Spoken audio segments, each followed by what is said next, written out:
छत्रपती संभाजीनगरमध्ये शिंदे गटाकडून लोकसभा लढवण्यासाठी इच्छुक असलेले उमेदवार विनोद पाटील यांच्या समर्थनार्थ भाजप मैदानात उतरले।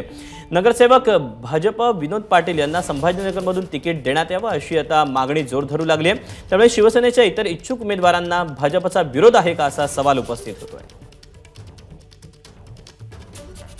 वरिष्ठांनी जो निर्णय घेतला असेल की या ठिकाणी शिंदे गटाला जागा द्यायची असेल तर आमचं सर्वांचं मत असं होतं की या शिंदे गटाकडनं पण एक चांगला आश्वासक चेहरा विनोद पाटील यांचा आला पाहिजे आणि तो उमेदवार होऊ शकतो आणि सर्व समाजाची मते ते घेऊ शकतील।